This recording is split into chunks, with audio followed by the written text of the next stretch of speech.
grab your beverages and turn up your interweb. It's time for the Dudes and Beer Fantasy Football Podcast.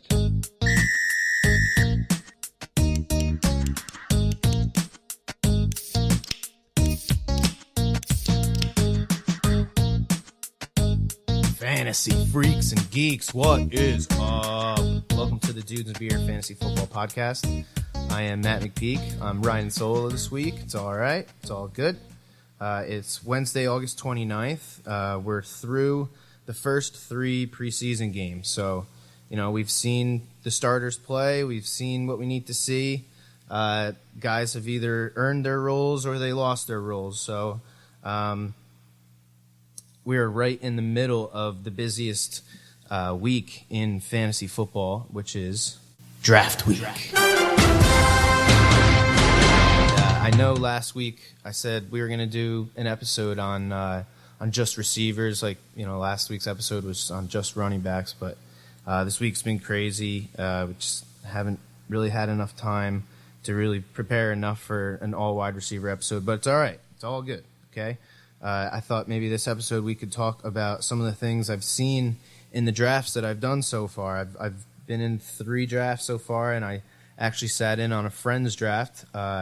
So I've been a part of 4 drafts so far, and I've seen some pretty interesting stuff. I've seen some interesting strategies. I want to talk about a 12-team, 15-round half PPR league that I'm in. Shout out to the Hoot Rooters. That draft was last night, and had a lot of fun seeing some guys that I hadn't seen in years. It's the beauty of fantasy football, keeps guys together. Yeah, 12-team, half PPR. It's 15 rounds, so it's kind of a shorter bench than some leagues. Some leagues like to have 7 bench spots, but it's a lot like our Dudes and Beer podcast league, which the draft is going to be tomorrow, Thursday night. So super excited about that. Can't wait to see what pans out with that draft. But so there's a couple things that I've noticed in the drafts that I've been a part of. One of them is a couple pairs of receivers on the same team that are going, within a couple picks of each other. And obviously, the first one is Adam Thielen, Stefon Diggs. So in all 3 of the drafts that I've been a part of, both of them have gone either back to back or they've gone within 3 or 4 picks of each other. They're both great receivers. They both put up big numbers last year. I think their situation is better this year than it was last year, considering Dalvin Cook will be back and he should take some pressure off those receivers, and the fact that they got Kirk Cousins, who I think is a better quarterback than Case Keenan. I think a lot of people would agree with me. So, looking at the 2 of them, if you're sitting there trying to decide between the 2, honestly, it's as close to a coin flip as you're going to get. But when you're nitpicking, I think I like Diggs a little better. I think he has a higher touchdown upside than Thielen does. And if you've watched any of the Vikings preseason games, Kirk Cousins looks like he really likes Stefon Diggs. Seems like after these 3 games that they played in, it seems like Cousins and Diggs have developed a chemistry that Cousins and Thielen maybe don't have yet. It's just the way I see it. I think Stefon Diggs could have a huge year this year, and I think you could see Thielen maybe fall back a little bit. But like I said, it's as close to a coin flip as you're going to get. It's 2 good receivers on what should be a really good offense. So you're probably going to be happy with either one you get. I wouldn't really feel comfortable with them as my number 1 receiver, either one of them, but I think they're both great number 2 receivers. The second group is 2 guys in the 5th round that are going pretty much back-to-back. Golden Tate, Marvin Jones. So 2 Lions wide receivers. Again, another offense that puts up numbers. Matthew Stafford is a great quarterback. And if you look at the 2, Tate has averaged over 130 targets and 90 catches in his 4 years in Detroit. Also, Marvin Jones has caught 13 touchdown passes in his two seasons as a Lion, and Golden Tate has caught 19 touchdown passes in his 4 seasons as a Lion. So Jones definitely has a higher touchdown rate. And if you're in the 5th round and you're trying to get, let's say, your wide receiver 2, and you're sitting there stuck between, let's say Jarvis Landry's already gone. You're stuck between Allen Robinson, Golden Tate, Marvin Jones, Alshon Jeffrey. And looking at fantasy pros, half PPR, ADP, those 4 guys are going in the 4th round. Those are the 4th round receivers. So to me, if it's a PPR league, it's got to be Tate among those 4 guys. Allen Robinson's coming off of a torn ACL. Yeah, he tore it super early in the season last year, but still, he's on a new team. That team last year, they ran the hell out of the ball. They're definitely going to be throwing the ball more than they did last year, but I think they're still going to try and focus on running the ball. They still have really great interior linemen. So yeah, I think Tate's the guy to go to, especially in a PPR. Maybe in a standard league, you can look at Marvin Jones because of his higher big play upside. But you look at Kenny Golladay, their 3rd wide receiver there. He should eat a little more into Jones than into Tate. I think Golden Tate has kind of solidified his role. He's the possession guy. He's the guy that Matthew Stafford's looking for, on 3rd down, or he needs a play. He's going to he's going to Golden Tate, not Marvin Jones. Marvin Jones is the deep threat. I feel like he, like I said, he's got the big play upside, but as far as catching passes and a higher catch percentage, it's Tate all day. So if you find yourself in the 5th round and you find yourself looking at those 4 wide receivers, you're in a PPR league, take Golden Tate. You're going to be happy with yourself. Another thing that I noticed, I was drafting in a new league I just joined this year. It's a keepers league, kinda. They set it up so you keep 1 player from the year before, and there's no keeper penalty. And I know the first episode I said we weren't going to talk keepers, but I wanted to get in this league. Some cool guys in that league. So everybody gets to keep their first pick. I replaced the guy that finished in last place last year, and the guys that he had on his team for me to pick from for my keep were not that great. They were pretty much all 3rd, 4th rounders. So basically what they allowed me to do is once those 9 guys kept the 1 player on their team that they wanted, they let me pick from the scraps. So I ended up with Ezekiel Elliott as my keeper, who I'll take him. He's great. But this was a 10-team standard league. And, one of the things that I noticed is don't get cute with your sleepers or the hyped guys or the guys that you really think is going to have a bounce back season or whatever. For example, Carlos Hyde went 25th overall, and I'm not going to call anybody out here, but Carlos Hyde 24th overall. That's RB. He went as RB 14. You look at the ADP of standard in a standard league on Fantasy Pros. Hyde's going RB 31. That's a 17 running back difference right there. He went way too high in my opinion. He went ahead of Jordan Howard, Alex Collins, Joe Mixon. Those are 3 guys that are going to easily get over 200 carries. This dude's going to be kicking himself every time he's watching the Browns 3rd down. Duke Johnson's going to come on the field, and Carlos Hyde's going to be walking off the field, and you don't want that. You want 3 down backs, especially for somebody that's going to be one of your top 2 backs. You want a 3 down back that's going to be on the field all the time. You want carries, you want targets, opportunity. People, opportunity is more important than talent sometimes. Okay, so like I said, I started with Zeke Elliott in that league, which I was super excited about because I was also able to get Dalvin Cook as my 2nd pick. So having those 2 RBs as my 1-2 in a standard league is pretty awesome. And then it got a little nutty in the 3rd and 4th round. I was able to get AJ Green in the 3rd and Mike Evans in the 4th. So my first 4 picks are I got 2 top 10 running backs, 2 top 10 receivers. And it gets even better. In the 5th and 6th, I got Alex Collins and Joe Mixon. I don't know how Joe Mixon fell all the way to the 6th round, but I could very easily, at the end of the season, be looking at 4 top 15 running backs. Again, standard league. For me, I wanted to take running backs with my first 2, and I wanted to get a third running back by my 5th pick. So after 6 picks, I got 4 running backs, 2 receivers, and like I said, 2 top 10 receivers. So I feel like I'm pretty stacked in this league. But the only pick that I wasn't happy about was in the 6th round when I got Demaryius Thomas. And this brings me to another point: is that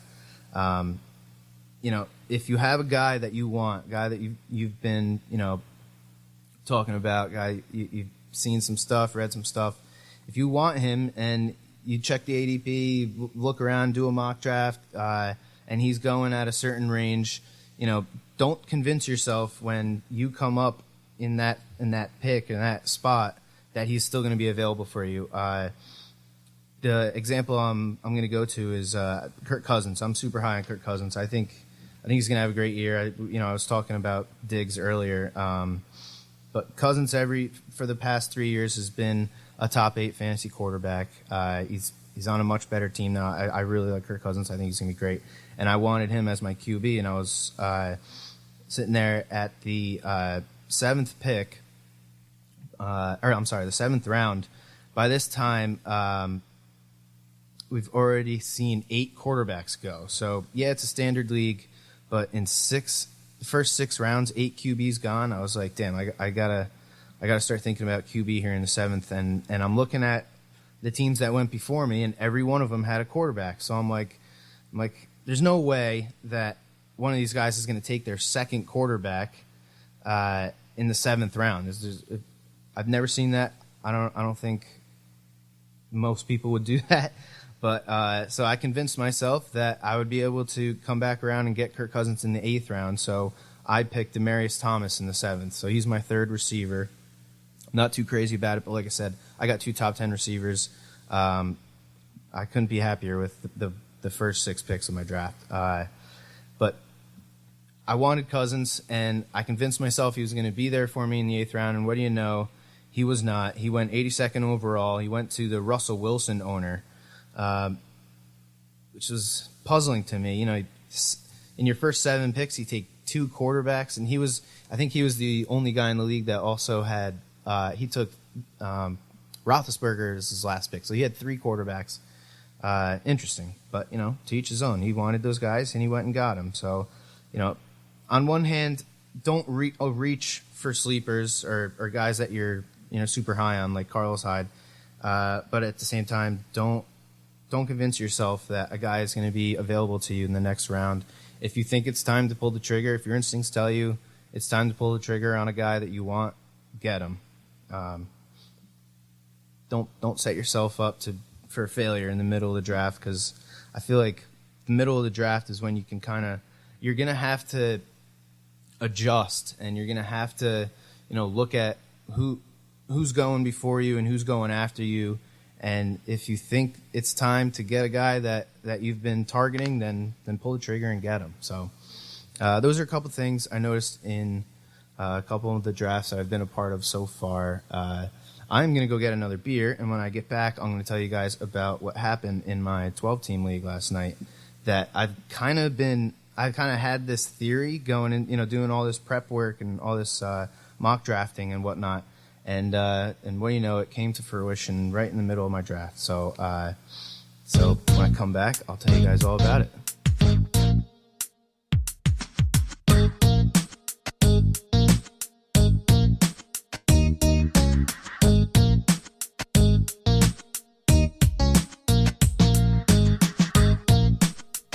Alrighty. So, like I said, last night I had one of my drafts. It was a 12-team half PPR, only 6 bench spots, so it was only a 15-round draft. I had the 6th pick, and no surprise, the first 4 picks were Todd Gurley, Le'Veon Bell, Ezekiel Elliott, David Johnson. Probably going to be the first 4 picks in 99% of all drafts going on. That's the top tier right there, those 4 running backs. And then, some can argue Antonio Brown belongs in that top tier. And so I'm sitting there at 6, and there's one guy ahead of me, and what do you know? He takes Saquon Barkley. So the first 5 picks were all running backs. I'm sitting there with the 6th pick, and it's Antonio Brown is the best available. You can't pass him up, especially in a PPR league. Antonio Brown is probably the safest first-round pick you can make. He's been the number 1 wide receiver in PPR leagues for 3 straight years. You can't go wrong. He's just the best. So I took him against probably all of my instincts to say first round, especially this year with all these first-round caliber running backs. But I went receiver. And this, theory that I've kind of been noticing with mock drafts and that draft that I sat in, my friend's draft a couple days ago. I've noticed a lot that the Antonio Brown owner usually ends up getting stuck with either, let's say, Devontae Freeman or Joe Mixon, if they're lucky, or LeSean McCoy as their number 1 running back. And out of those 3, I'd say I'd probably like Devontae Freeman the most. But, even Freeman is kind of frustrating because he's got Telvin Coleman behind him, who's kind of a thorn in the ass of all Devontae Freeman owners over the past couple of years. And I don't know about you guys out there, but for me, if I take Devontae Freeman, I kind of feel the need to handcuff him with Telvin Coleman, and Telvin Coleman is by far the most expensive handcuff out there. He has the most standalone value for a reason. He's probably the best handcuff. And if something were to happen to Freeman, Coleman would get so much work, and he can handle it. He's shown over the past few years when Freeman's been out, he has been able to handle it. This is a contract year for him this year, so he's looking for a new team next year. He's looking to get paid. So, so I've noticed a lot that whoever takes Antonio Brown in the first round, a lot of times they end up kind of reaching for running back if you go running back with your 2nd pick, and so I'm sitting there, and Keenan Allen is available at, what was it? What did I pick? I think it was 19 overall, I guess. Another guy that I feel like you can't miss on him. You can't miss with Keenan Allen. I would love to take another running back there, but I'm not taking LeSean McCoy as my number 1 running back. He's could be in one of the worst offenses in the league. He's got a rookie quarterback throwing him the ball, running that offense after A.J. McCarron got hurt in the preseason.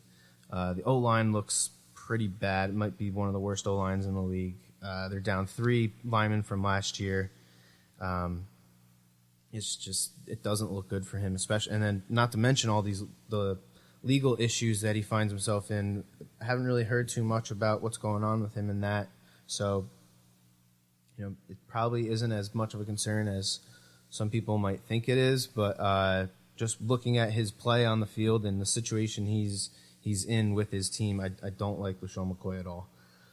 So, like I said, when it came back to me in the 2nd round, the best available to me was Keenan Allen, and I took him. And having Keenan Allen and Antonio Brown with your first 2 picks, I guess I'm going 0 RB here. I've never done this before. I've heard about the strategy. We talked about it a little bit in the first episode. I thought it could only really work if you're picking towards the end of the first round.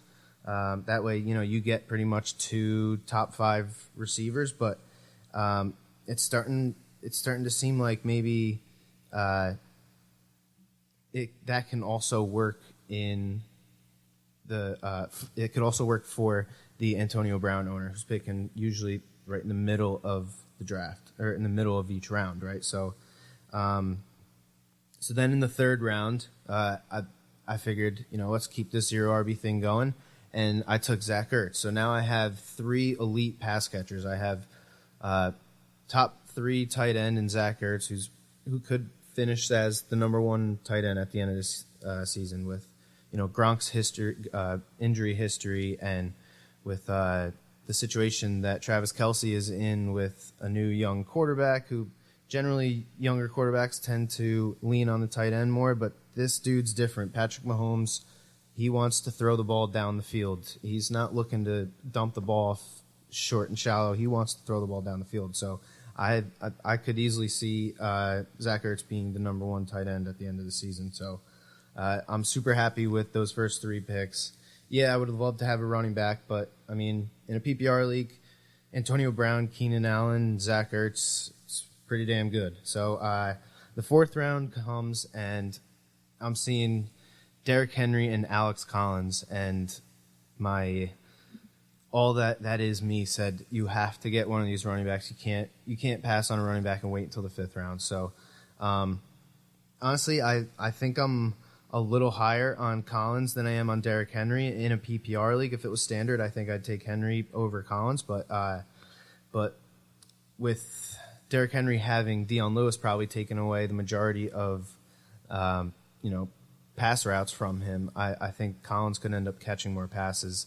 I wouldn't be surprised if they finished very similar in both rushing attempts and rushing yards, but I think Alex Collins might have a small edge in the passing game. So that's why one of the reasons why I went Alex Collins. Also, I was looking at the 5th round and who might be available in the 5th round as far as running back goes, and I was thinking, maybe Dion Lewis will be there, and I can go running back with my 4th and 5th pick, and I would be plenty happy with either Henry or Collins, and then Dion Lewis. I prefer to have Collins and Lewis, so I don't have 2 Titans running backs as my 4th and 5th pick, and so that's what happened. So I went Collins with my 4th pick, hoping that I could maybe get in the 5th round I could get Dion Lewis and have my 2nd RB, but didn't work.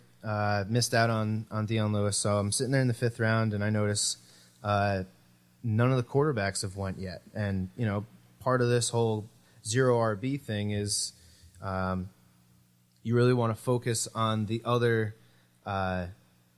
main positions before running back. So you're focusing on quarterback, receiver, tight end before you think of your 2 running back spots. So I thought, you know what, if there's a better time to pick a quarterback, I don't know when that is. I think right now is the time to do it. So I went Aaron Rodgers in the 5th round. Last year was the first time I had ever taken a quarterback anywhere near that realm. So I had Aaron Rodgers, and I think it was this league that I had Aaron Rodgers. He got hurt, obviously. So the fantasy gods can't be that brutal to me. They can't hurt Aaron Rodgers 2 years in a row that I take him. So I'm really hoping that he stays healthy. If he does, he'll be the number 1 quarterback again, just like he usually always is if he plays all 16 games. And then in the 6th round, I reached a little bit, but I took Will Fuller at 67 overall. I think he's a great flex play. The Houston offense last year, we all saw it just absolutely exploded. That 4 or 5 game, 6 game stretch where Deshaun Watson was playing, it was must-see TV. It was the best games of the week every week, those guys. I think that Houston offense is super interesting. You have to double team DeAndre Hopkins. If you don't, he's going to beat you every time. You're going to lose. So there's a little bit of the attention being paid to DeAndre and not being paid to Will Fuller. And then on 3rd down, you have to spy Deshaun Watson. Spying, for people out there that may not know that term, that is one of the linebackers or a safety or even a defensive lineman is going to drop back a couple yards, and they're just going to mirror whatever the quarterback does. Move left, move right, move up, that, whatever.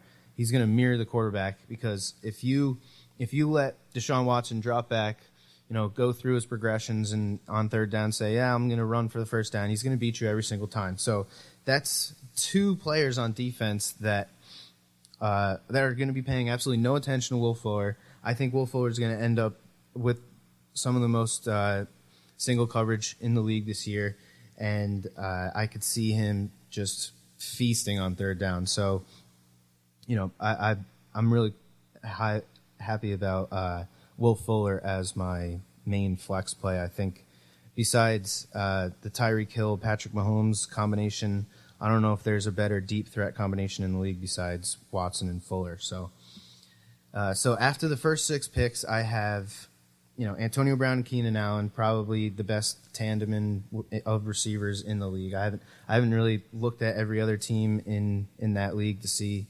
how other receiving corps stack up to mine, but I'm guessing mine's probably going to be the best. I got Antonio Brown, the best receiver in the league. I got Keenan Allen, who could very possibly end the season as the most targeted receiver in the league. He was, I think, one of only 3 or 4 receivers last year. There was only five guys that had more targets than him last year. He was, I think, one of only 3 or 4 that caught over 100 passes. So he's a beast in PPR. So Antonio Brown, Keenan Allen, Will Fuller in my flex. Those are my 3 receivers. I'm probably always going to end up playing a receiver in my flex throughout the season in this league. And then Zach Ertz at tight end, like I was saying, elite pass catchers. And then Aaron Rodgers, the best quarterback in the league at quarterback. And yeah, I'm a little weak at running back, but I think one of the really cool things about this zero RB strategy is in the middle rounds, you can now just completely load up on running backs, which is precisely what I did. In the middle 5 picks, I took 4 running backs and a receiver. I got Tariq Cohen, Jamal Williams, Chris Carson, Mike Williams, receiver in Los Angeles, and Aaron Jones. So at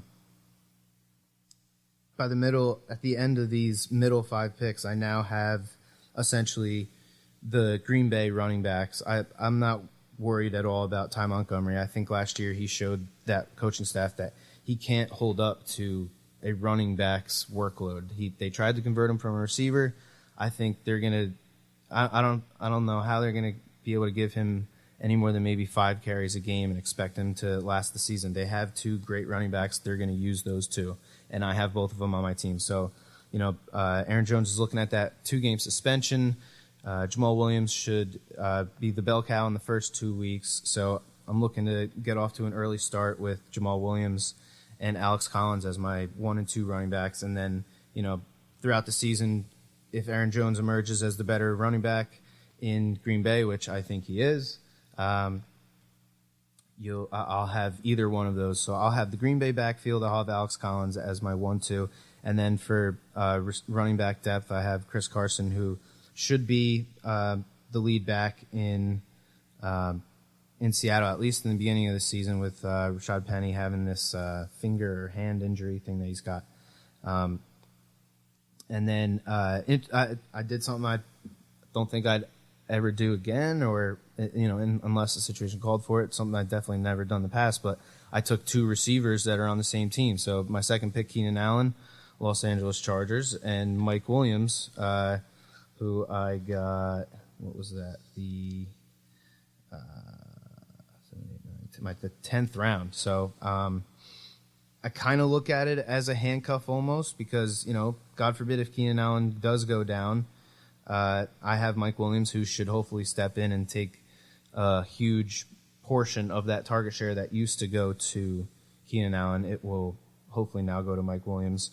And I think he's got plenty of standalone value himself. I mean, if you look at their tight end situation, I could see Mike Williams being an absolute beast in the red zone. And I mean, yeah, it sucks to say Keenan Allen has been somewhat injury prone over his first 3 or 4 years in the season in the league. Now he's had a lacerated kidney and he's had the ACL. So I don't think it was a bad pick for me to go and essentially handcuff that receiver. I'm shooting for. I should lead my fantasy league this year in this league. I should lead the league in catches with these guys that I have. So hopefully something happens to Keenan Allen. I have Mike Williams to back him up. So like I said, the one cool thing about zero RB, you can absolutely load up on your bench spots with middle picks when everybody else is worrying about quarterback and worrying about tight end. you already have your quarterback, you already have your tight end locked down. You're just filling out the rest of your team. Then I look at the last 4 picks. So I think setting yourself up for your last few picks is almost as important as your first couple picks. Obviously, most people, they wait for kicker, they wait for defense. Obviously, you're going to have a couple people every league that jump out early and they take Jacksonville or they take the Eagles defense. You want to go high on defense, that's fine by me. If you're one of those people that does not want to bother, adding and dropping defenses every week or worrying about the matchups or whatever, you just want to get a top 5 defense and just roll with them all season, I don't blame you. Go ahead. So with my last 4 picks, I had 2 sleepers in mind that I wanted, and then obviously my kicker and my defense. So what I did was I took Westbrook with my 4th to last pick. So the 11th pick, or the 12th pick, I'm sorry. The pick before him was Keenan Cole, and after what happened with Marquise Lee this past week, tore his ACL or his MCL, he messed up his knees, out for the season. So those targets from last year have to go somewhere, and Keenan Cole and Westbrook really, at the end of the season last year, really came on. They both had some pretty awesome games, so I'm fine with taking one of those guys as a late round pick. Maybe one of them emerges as the number 1 down there. With the receivers that I already have on this team, maybe one of them, maybe DD turns into some trade bait for me. Maybe I can get a better running back with him. So I'm happy with him. Then the next round, I knew I had my second sleeper I had in mind, and I really thought I could get him with my last pick. So what I did was I used my second to last and my third to last picks, the 14th and the 13th round picks on kicker defense. And obviously, I prefer to take a defense before I take a kicker. I think there's a little more value in defense than there is in kicker. So defense, I took the San Diego Chargers. They probably have the best pass rush in the league. Good pass rush leads to sacks, leads to turnovers. Those are pretty much what you're going for your DST. You don't really care about yards allowed and points allowed. It's are they getting sacks? Are they getting turnovers? That's how you get points for DSTs in fantasy football. With kicker, I went with Will Lutz. He's the New Orleans kicker. Usually, for me, I prefer to go with kickers that are on high-scoring offenses. That leads to more field goal opportunities, obviously more extra points. And plus, New Orleans plays 11 of their 16 games indoors this year. Playing down in the AFC South, obviously they play in a dome. Falcons play in a dome. And then they get to play at Carolina. They play at Tampa Bay. So that's another 2 games that should be, unless it's raining, should be good weather. So in my opinion, that's one of the things you want to look at for kickers is, obviously kicking in a climate-controlled environment is going to be easier than, let's say,